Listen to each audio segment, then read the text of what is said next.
하나님, 이제 우리가 우리의 삶에 회복된 하나님과의 그 관계를 통하여 이 나라 이 백성으로서가 아니라 하나님 나라의 거룩한 백성으로 온전한 삶을 살아가기를 소망합니다. 우리는 우리의 삶의 자리에 내 입장에서 내 주관과 내 생각으로 나의 삶을 회복시키시기를 원했지만, 그러나 하나님이 회복하시기를 원하시는 것은 하나님의 나라요 하나님의 뜻이며 하나님의 영광과 하나님의 이름이 하나님의 명예를 회복하시기 위함이며 하나님과 우리의 관계를 회복하시기 위함인 것을 믿습니다. 그래서 하나님은 역사 속에서 특별히 하나님의 말씀을 통해서 하나님이 어떤 하나님이신지를 계속해서 우리에게 말씀하고 계시고, 또 우리가 그 하나님을 믿음으로 그 하나님과의 온전한 관계가 회복되기를 원하시는 하나님, 하나님과의 온전한 관계의 회복의 통로가 되게 하여 주시옵시고, 이 땅과 하나님의 이름의 영광이 회복되기를 소망하옵고, 우리를 회복하셔서 그 하나님의 그 축복의 통로요 회복의 통로로 사용하시는 것을 감사드리오니, 하나님, 오늘 이 새벽에도 하나님 앞에 나와 기도하며 하나님을 찬양하며 예배하오니, 주여 우리의 영혼을 하나님의 은혜로 회복시켜 주셔서 그 하나님의 백성으로 인하여 그 땅과 하나님의 영광이 회복되는 역사가 우리 가운데 있게 하여 주시옵소서. 그 하나님의 나라인 이 땅에서의 삶이 하나님만을 바라보며 하나님의 영광만을 위하여 살아가는 하나님의 피조물로서 온전한 삶과 그 통로가 되게 해 주시옵소서. 주님, 이 새벽에도 하나님만을 영화롭게 하기 위하여 그 하나님의 피조물인 우리가 하나님이 우리를 창조하신 목적과 뜻이 무엇인지를 주의 말씀을 통하여, 성경의 말씀을 통하여 다시 한번 또 확인합니다. 우리가 어떤 존재이며 하나님이 어떤 분이신지를 분명히 깨닫고 하나님을 예배하며 이 하나님과의 관계가 우리가 드리는 기도를 통하여 또 예배를 통하여 삶을 통하여 온전케 되기를 소망하오니, 우리의 기도를 받으시고 들어주시옵소서. 또한 이 새벽에 아버지 앞에 귀한 예물을 봉헌하는 손길들이 있습니다. 하나님 앞에 감사함으로 첫 손길을 성별하여 올려드리오니, 드린 예물과 드린 손길 기억하셔서 그 하나님이 드린 손길과 삶과 영혼이 주님 안에서 회복되는 영혼들 되게 하시고 그 통로로 사용하여 주시고 그 감사가 넘쳐나게 해 주시옵소서. 무엇보다도 하나님의 통치를 이 첫 시간을 올려드리며 성별함으로 고백하오니, 주여 우리를 다스려 주시고 주의 영광이 또한 이 첫 시간 드리는 우리의 마음과 뜻과 믿음과 기도를 통하여 우리의 삶에서 회복되게 하시고 통치가 드러나게 하여 주시옵소서. 하나님은 목자이시니 또한 우리를 지켜주시기를 소망합니다. 주님이 함께하여 주시옵소서. 감사드립니다. 우리 구주 예수 그리스도 이름으로 축복하며 간절히 기도 올려옵나이다. 아멘. 할렐루야. 주님의 은혜가 오늘 여러분 삶 가운데 가득하시기를 주의 이름으로 축원을 드립니다. 시편 95편 계속해서 하나님이 어떤 하나님이신가에 대한 이 시편 기자의 고백이 계속됩니다. 그래서 좋은 기회입니다.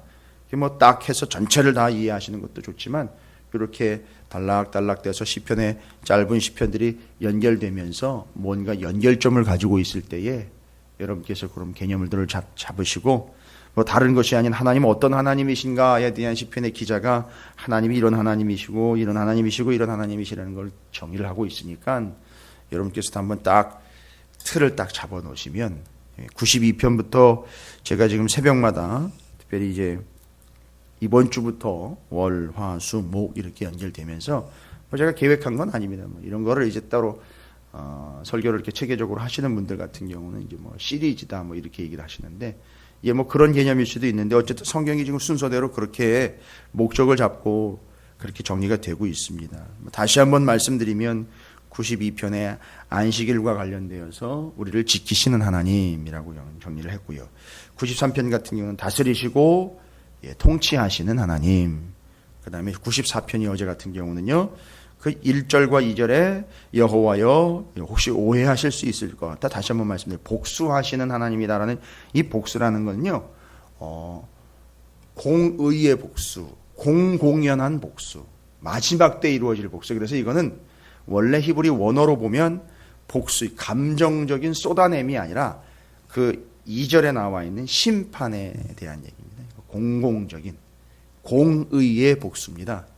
그래서 이제 잘못한 것에 대해서 명확하게 결산하는 복수. 그래서 이건 개인적으로 감정적으로 퍼부어대는 그건 해소가 아닙니다. 그래서 심판입니다. 그래서 94편은 심판하시는 하나님.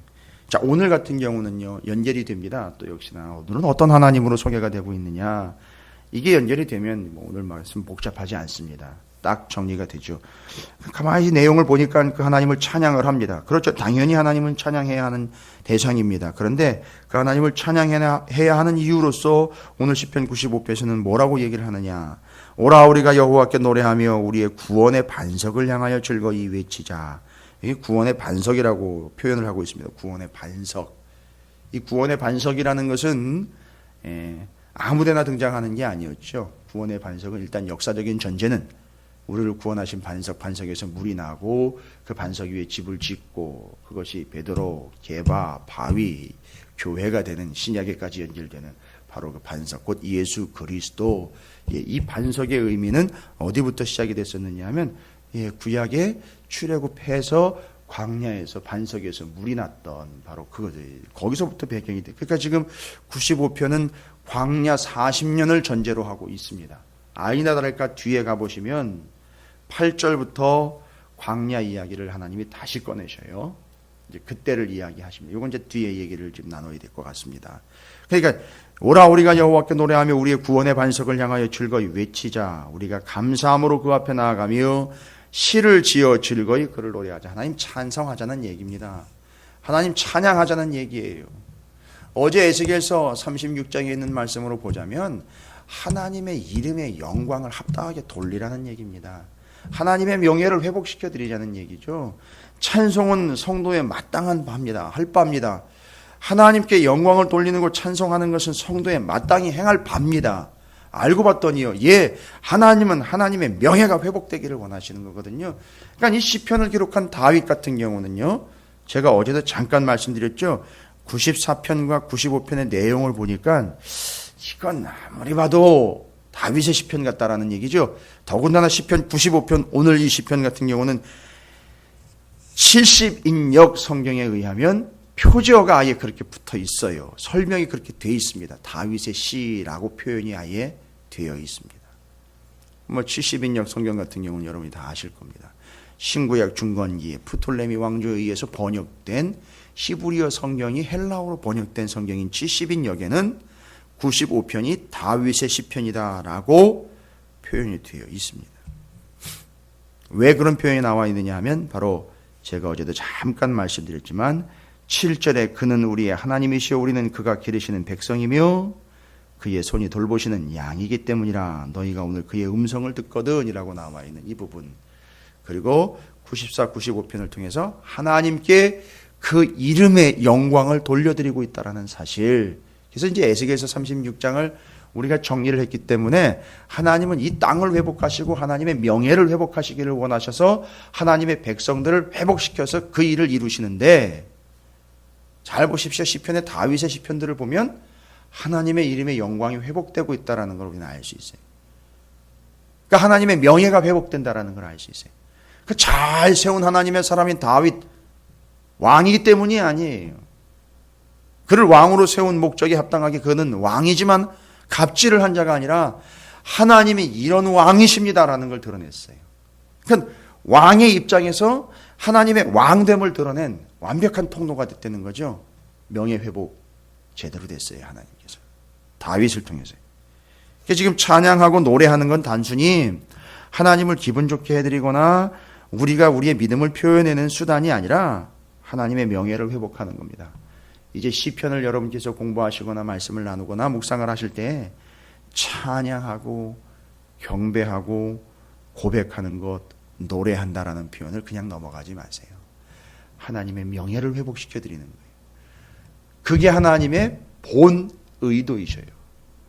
이 땅과 하나님의 이름의 명예가 회복되는 것, 그것을 백성을 회복시킴으로 이루신다라는 사실. 회복된 영혼으로 치면 다윗, 거기에 버금갈 사람 없겠죠.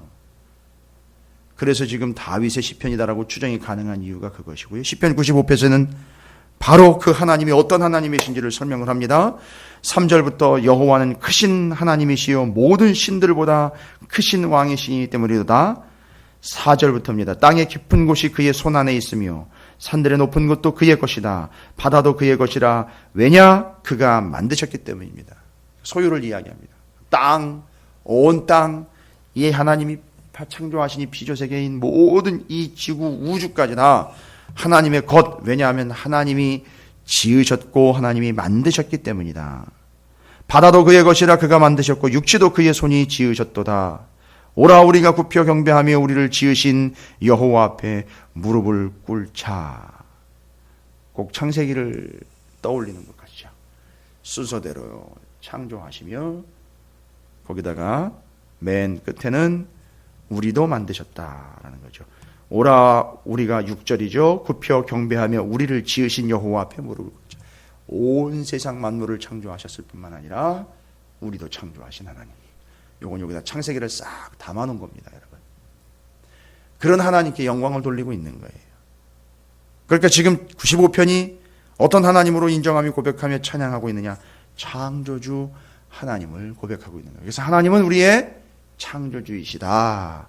그래서 창조주가 되시는 하나님 하고 한 개념으로 끝나질 않고 7절에 이미 우리가 먼저 살펴봤죠. 그는 우리의 하나님이시요 우리는 그가 기르시는 백성이며 그의 손이 돌보시는 양이기 때문이라. 너희가 오늘 그의 음성을 듣거든 이라고 나와 있어요. 근데 창조하신 하나님이 창조를 해놓고 저 하늘 위에 떨어져 가지고선 어떻게 돌아가나 구경하고 계시는, 뭐 이걸 이신론이라고 그러는데 뭐냐면 떠나 계신 하나님이래 가지고선 조금 그건 부족한 정도가 아니라 잘못된 거죠.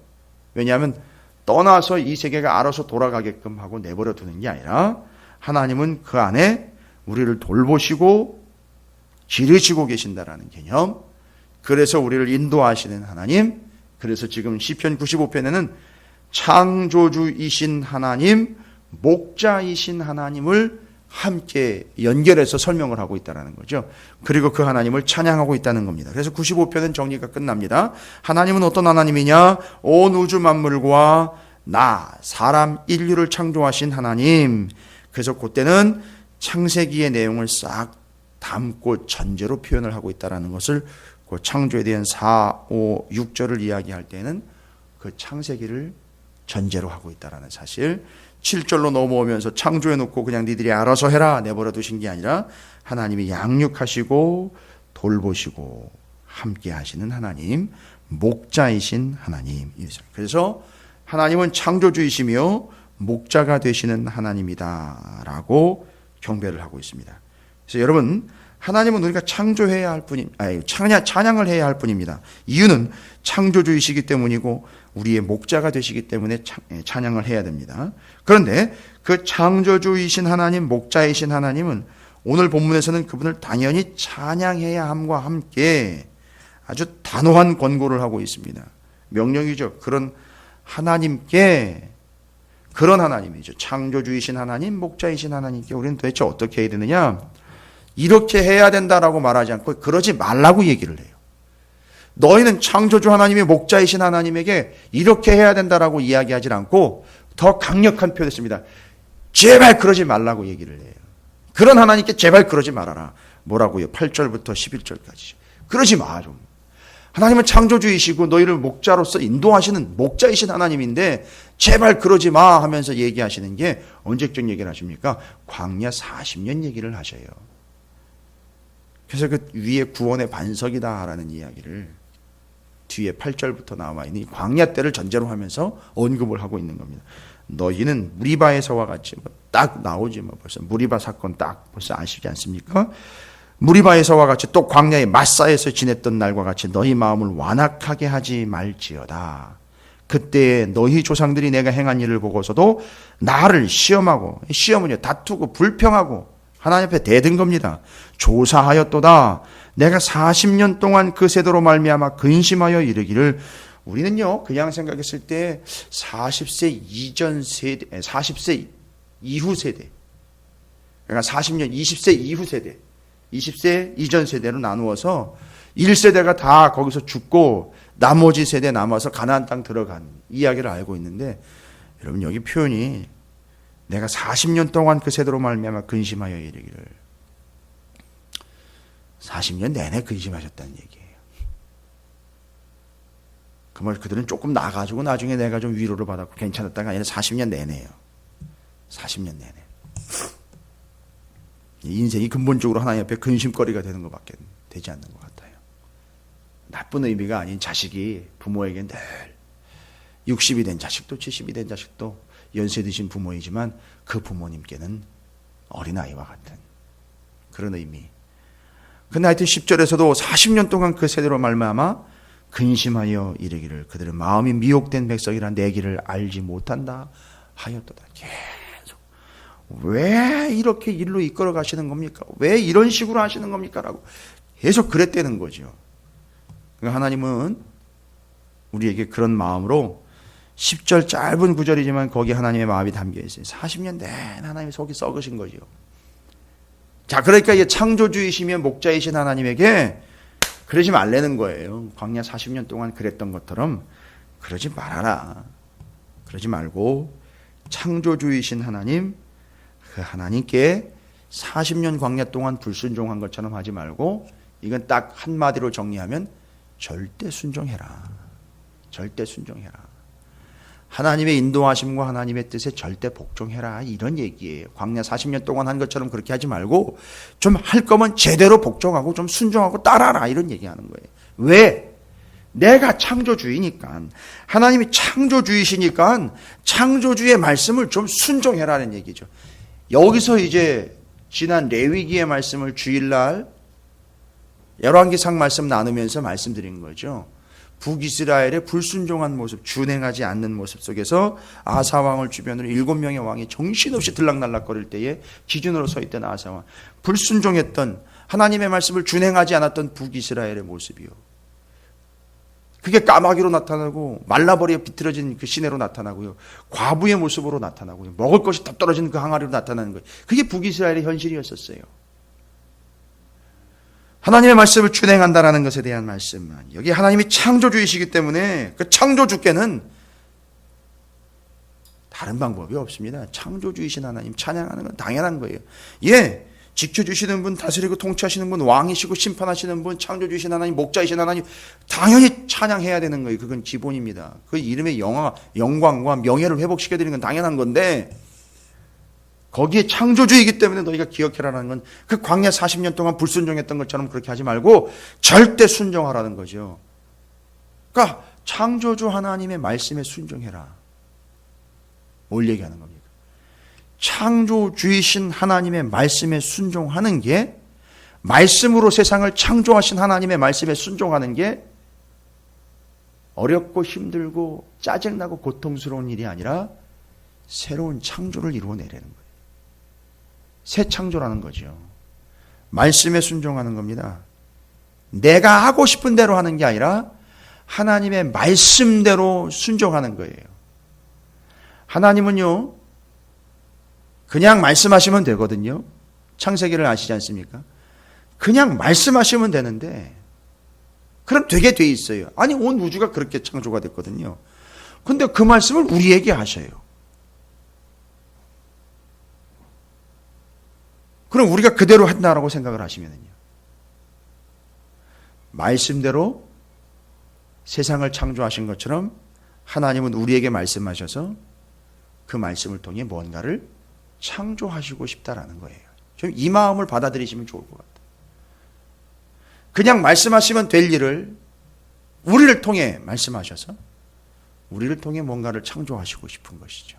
뭘까요? 우리를 새롭게 창조하시고 우리의 삶을 새롭게 창조하시며 하나님의 말씀을 순종하는 이들을 통하여 말씀이 말씀대로 이루어지는 거는요, 이건 너무 깊은 의미예요. 성경을 통달할 때에 보일 수 있는 의미죠.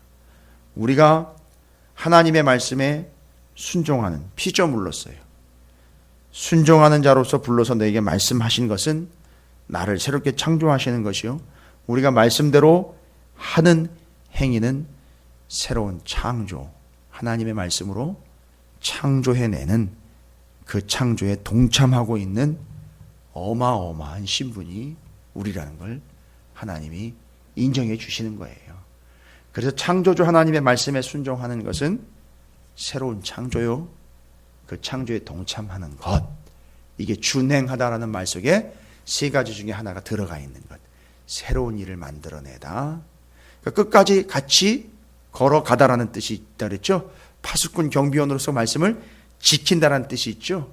그리고 그 말씀을 새롭게 새로운 일을 만들어낸다. 창조하다라는 뜻이 준행한다라는 말 속에 세 가지가 다 들어있는 것처럼 창조주 하나님이 우리에게 말씀하시는 것을 순종하는 것은 곧 창조의 행위다라는 것이죠. 그래서 하나님의 말씀에 순종하는 사람들은 창조적인 사람들인 거예요. 그 사람들은 당연히 창조적인 사람들입니다. 그래서 하나님의 창조주이신 하나님의 말씀에는 절대 순종해라. 어디 때처럼 하지 말고요. 광야 때처럼 하지 말고. 그래서 8절부터 11절까지. 그리고 한 가지 더, 목자이신 하나님의 말씀에 순종해라. 그건 어떻게 될까요? 목자이신 하나님의 말씀에 순종하면 그것이 7절에 나와 있는 거예요. 그 하나님이 우리를 지켜주신다. 시편 92편에 안식일을 지킨 게 아니라 안식일이 되려 우리를 지켜주신 것이었습니다. 라는 고백처럼 말씀에 순종하면 목자이신 하나님이 우리를 지켜주신다. 그 말씀이 우리를 지켜주신다. 이 두 가지 잊지 마십시오. 시편 95편에서는 하나님이 어떤 하나님인지를 두 가지로 아주 깔끔하게, 그래서 다윗이라고 추정 가능한 70인역도 당연히 그래서 다윗의 시라고 설명을 한 것 같습니다. 하나님은 창조주 하나님이시며 하나님은 우리의 목자가 되시는 하나님입니다. 창조주 하나님의 말씀은 절대 순종해야 합니다. 그것은 절대 순종과 복종은 귀찮고 힘든 일이 아니라 새로운 창조이며 하나님의 창조에 동참하는 것이니 순종합시다 라는 것이고요. 목자이신 하나님 말씀에 순종하는 것은 목자이신 하나님의 말씀으로 우리를 지켜주시는 겁니다. 말씀대로 사는 것은 우리를 지키는 현명한 선택입니다 라는 거죠. 그래서 목자이신 하나님, 그 말씀은 우리를 지켜주십니다. 그래서 창조주이신 하나님의 말씀은 우리를 그 창조에 동참케 하십니다. 목자이신 하나님 우리를 지켜주십니다. 이 신앙 고백이 오늘 여러분의 고백이 되시기를 주님의 이름으로 축원을 드립니다. 이 창조주이신 하나님, 목자이신 하나님을 고백하시면서 그 순종의 삶을 결단하시고요. 하나님의 인도하심과 보호하심, 살펴주심을 늘 경험하는 풍성한 여러분의 삶이 되시기를 다시 한번 주님의 이름으로 축복합니다.